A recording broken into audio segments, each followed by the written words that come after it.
Thank you.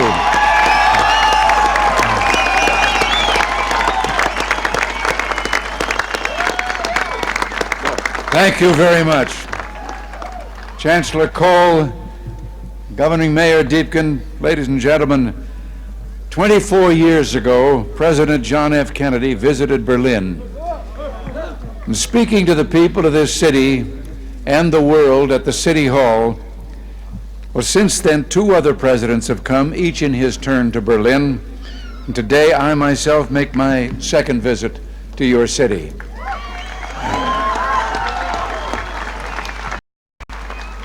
We come to Berlin, we American presidents, because it's our duty to speak in this place of freedom.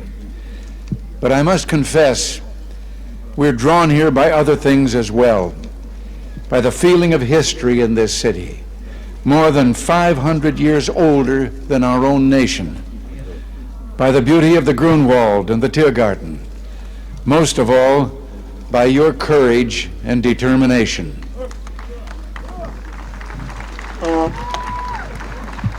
Perhaps the composer Paul Linke understood something about American presidents.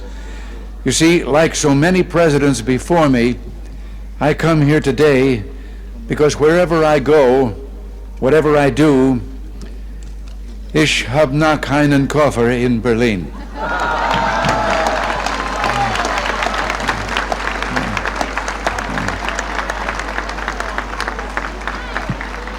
Our gathering today is broadcast throughout Western Europe and North America. I understand that it is being seen and heard as well in the East. To those listening throughout Eastern Europe, I extend my warmest greetings and the goodwill of the American people. To those listening in East Berlin, a special word. Although I cannot be with you, I address my remarks to you just as surely as to those standing here before me. For I join you as I join your fellow countrymen in the West in this firm, this unalterable belief, es gibt nur ein Berlin.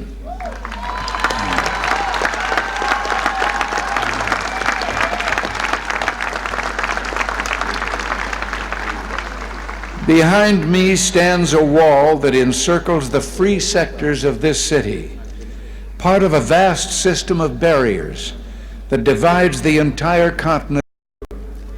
From the Baltic south, those barriers cut across Germany in a gash of barbed wire, concrete, dog runs, and guard towers. Farther south, there may be no visible, no obvious wall, but there remain armed guards and checkpoints all the same. Still a restriction on the right to travel. Still an instrument to impose upon ordinary men and women the will of a totalitarian state. Yet it is here in Berlin where the wall emerges most clearly. Here, cutting across your city, where the news photo and the television screen have imprinted this brutal division of a continent upon the mind of the world. Standing before the Brandenburg Gate, every man is a German, separated from his fellow men.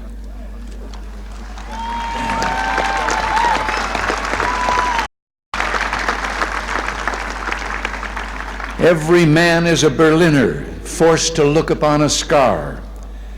President von Weizsäcker has said the German question is open as long as the Brandenburg Gate is closed.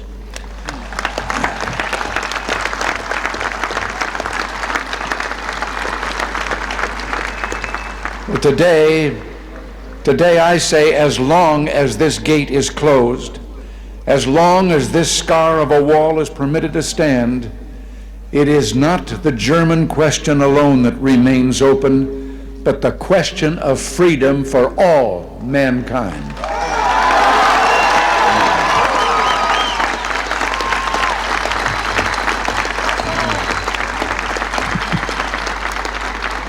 Yet, I do not come here to lament, for I find in Berlin a message of hope, even in the shadow of this wall, a message of triumph. In this season of spring in 1945, the people of Berlin emerged from their air raid shelters to find devastation. Thousands of miles away, the people of the United States reached out to help.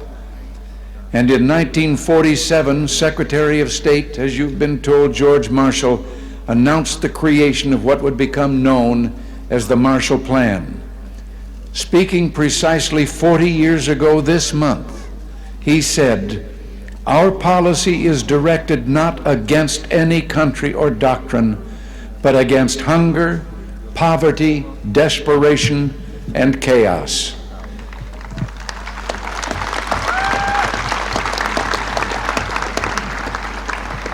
In the Reichstag a few moments ago, I saw a display commemorating this 40th anniversary of the Marshall Plan. I was struck by the sign on a burnt-out, gutted structure that was being rebuilt. I understand that Berliners of my own generation can remember seeing signs like it dotted throughout the western sectors of the city. The sign read simply, "The Marshall Plan is helping here to strengthen the free world." A strong free world in the West, that dream became real. Japan rose from ruin to become an economic giant. Italy, France, Belgium, virtually every nation in Western Europe saw political and economic rebirth. The European Community was founded. In West Germany and here in Berlin, there took place an economic miracle. The Wirtschaftswunder. Adenauer, Erhard, Reuter, and other leaders understood the practical importance of liberty, that just as truth can flourish only when the journalist is given freedom of speech, so prosperity can come about only when the farmer and businessman enjoy economic freedom. The German leaders reduced tariffs, expanded free trade, lowered taxes. From 1950 to 1960 alone, the standard of living in West Germany and Berlin doubled. Where 4 decades ago there was rubble, today in West Berlin there is the greatest industrial output of any city in Germany. Busy office blocks, fine homes and apartments, proud avenues and the spreading lawns of parkland. Where a city's culture seemed to have been destroyed, today there are 2 great universities, orchestras and an opera, countless theaters and museums. Where there was want, today there's abundance, food, clothing, automobiles, the wonderful of the Kudamm.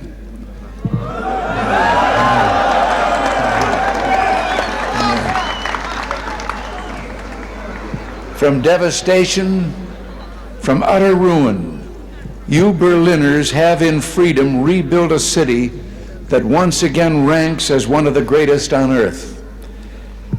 And the Soviets may have had other plans, but my friends, there were a few things the Soviets didn't count on. Berliner Herz, Berliner Humor, ja und Berliner Schnauzer.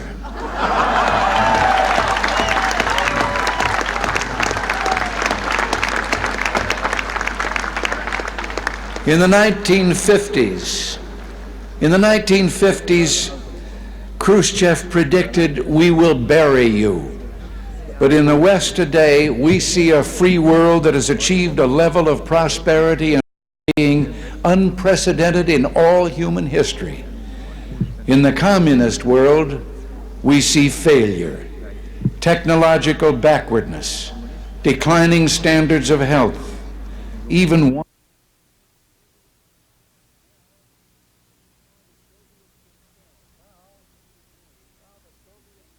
And now the Soviets themselves may, in a limited way, be coming to understand the importance of freedom.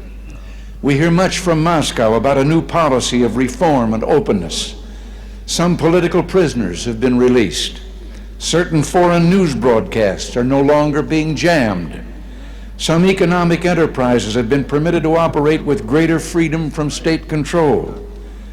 Are these the beginnings of profound changes in the Soviet state, or are they token gestures intended to raise false hopes in the West or to strengthen the Soviet system without it? We welcome change and openness, for we believe that freedom and security go together, that the advance of human liberty can only strengthen the cause of world peace. There is one sign the Soviets can make that would be unmistakable, that would advance dramatically the cause of freedom and peace. General Secretary Gorbachev, if you seek peace, if you seek prosperity for the Soviet Union and Eastern Europe, if you seek liberalization, come here to this gate. Mr. Gorbachev, open this gate.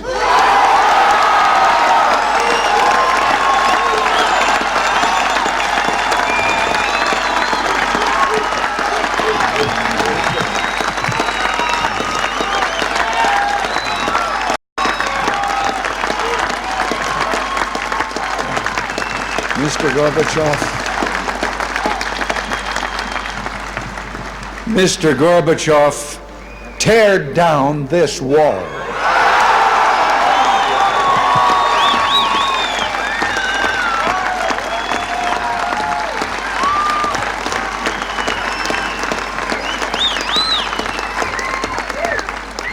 I understand the fear of war and the pain of division that afflict this continent, and I pledge to you my country's efforts to help overcome these burdens. To be sure, we in the West must resist Soviet expansion. So we must maintain defenses of unassailable strength. Yet we seek peace, so we must strive to reduce arms on both sides. Beginning 10 years ago, the Soviets challenged the Western alliance with a grave new threat. Hundreds of new and deadly SS-20 nuclear missiles capable of striking every capital in Europe. The Western alliance responded by committing itself to a counter-deployment.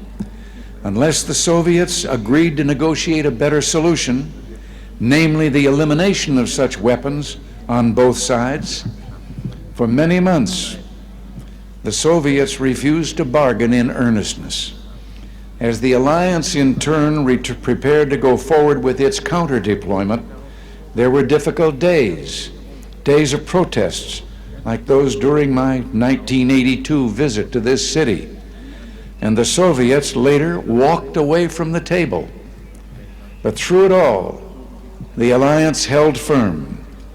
And I invite those who protested then, I invite those who protest today to mark this fact. Because we remain strong, the Soviets came back to the table.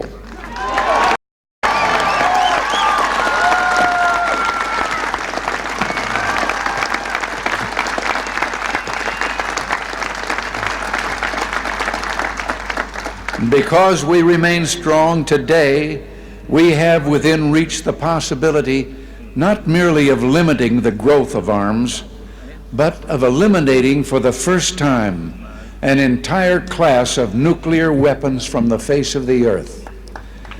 As I speak, NATO ministers are meeting in Iceland to review the progress of our proposals for eliminating these weapons. At the talks in Geneva, we have also proposed deep cuts in strategic offensive weapons. And the Western allies have likewise made far-reaching proposals to reduce the danger of conventional war and to place a total ban on chemical weapons. While we pursue these arms reductions, I pledge to you that we will maintain the capacity to deter Soviet aggression at any level at which it might occur.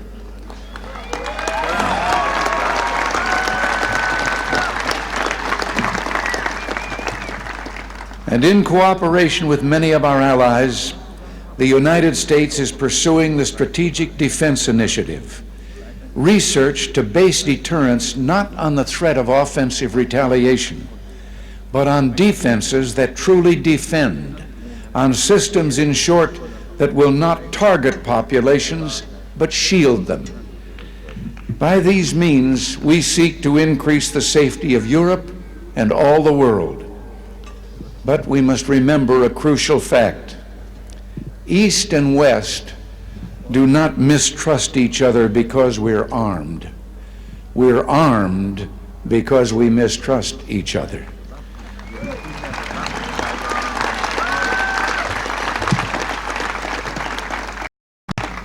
And our differences are not about weapons, but about liberty. When President Kennedy spoke at the City Hall those 24 years ago, freedom was encircled.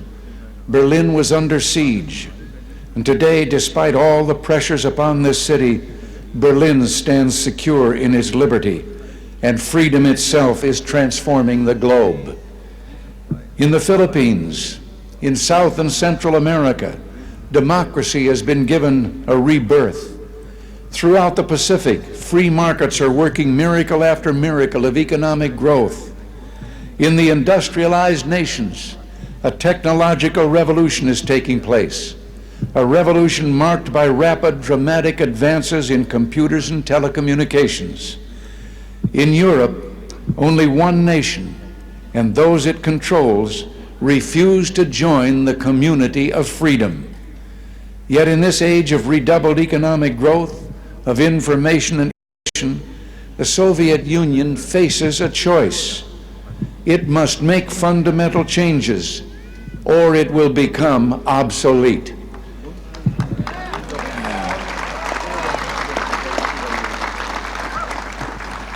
Today, thus represents a moment of hope. We in the West stand ready to cooperate with the East to promote true openness, to break down barriers that separate people, to create a safer, freer world. And surely there is no better place than Berlin, the meeting place of East and West, to make a start.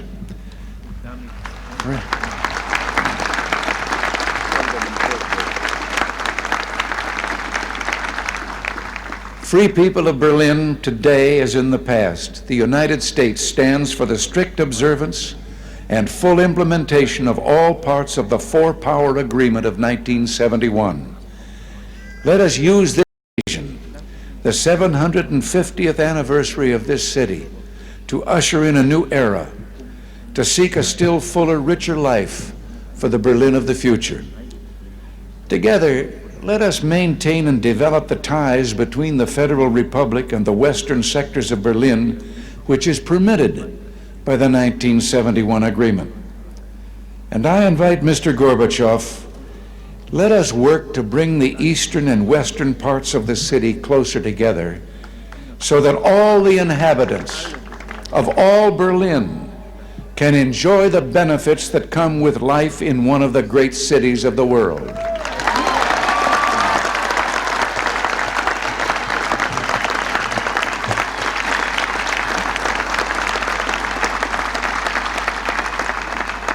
To open Berlin still further to all Europe, East and West, let us expand the vital air access to this city, finding ways of making commercial service to Berlin more convenient, more comfortable, and more economical. We look to the day when West Berlin can become one of the chief aviation hubs in all Central Europe. With our French and British partners, the United States is prepared to help bring international meetings to Berlin. It would be only fitting for Berlin to serve as the site of United Nations meetings, or world conferences on human rights and arms control, or other issues that call for international cooperation.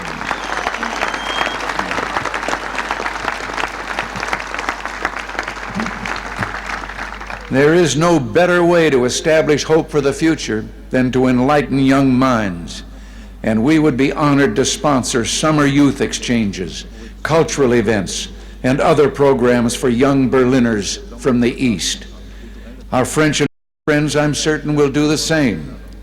And it's my hope that an authority can be found in East Berlin to sponsor visits from young people of the western sectors.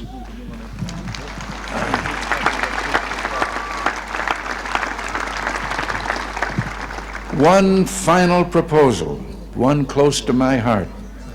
Sport represents a source of enjoyment and ennoblement. And you may have noted that the Republic of Korea, South Korea, has offered to permit certain events of the 1988 Olympics to take place in the North. International sports competitions of all kinds could take place in both parts of this city. And what better way to demonstrate to the world the openness of this city than to offer in some future year to hold the Olympic Games here in Berlin, East and West.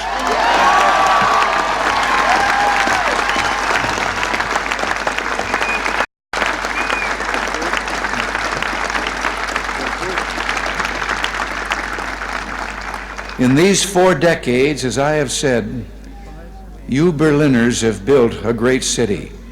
You've done so in spite of threats, the Soviet attempts to impose the Eastmark, the blockade. Today, the city thrives in spite of the challenges implicit in the very presence of this wall. What keeps you here? Certainly there's a great deal to be said for your fortitude, for your defiant courage, but I believe there's something deeper. Something that involves Berlin's whole look and feel and way of life, not mere sentiment.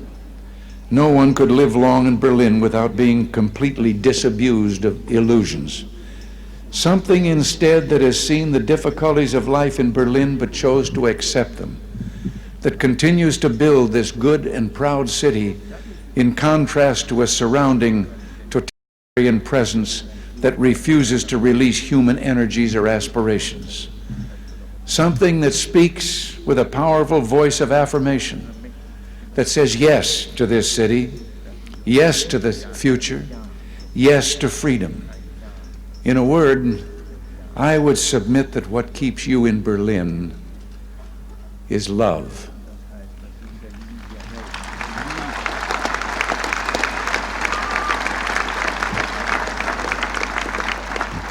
Love, both profound and abiding. Perhaps this gets to the root of the matter, to the most fundamental distinction of all between East and West. The totalitarian world produces backwardness because it does such violence to the spirit, thwarting the human impulse to create, to enjoy, to worship. The totalitarian world finds even symbols of love and of worship an affront. Years ago, before the Germans began rebuilding their churches, they erected a secular structure, the television tower at Alexanderplatz. Virtually ever since, the authorities have been working to correct what they view as the tower's one major flaw, treating the glass sphere at the top with paints and chemicals of every kind. Yet even today, when the sun strikes that sphere that towers over all Berlin, the light makes the sign of the cross.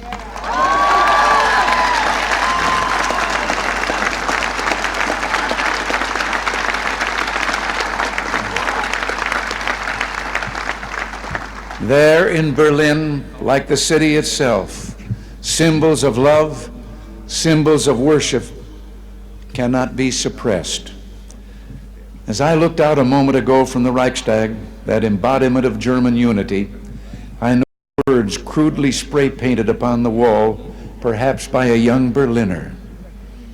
Quote, "This wall will fall, beliefs become reality."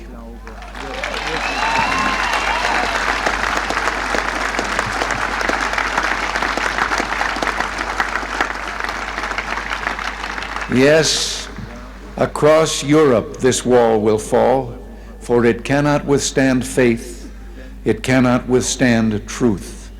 The wall cannot withstand freedom. And I would like, before I close, to say one word. I have read and I have been questioned since I've been here about certain demonstrations against my coming. And I would like to say just one thing, and to those who demonstrate so. I wonder if they have ever asked themselves that if they should have the kind of government they apparently seek, no one would be able to do what they're doing again.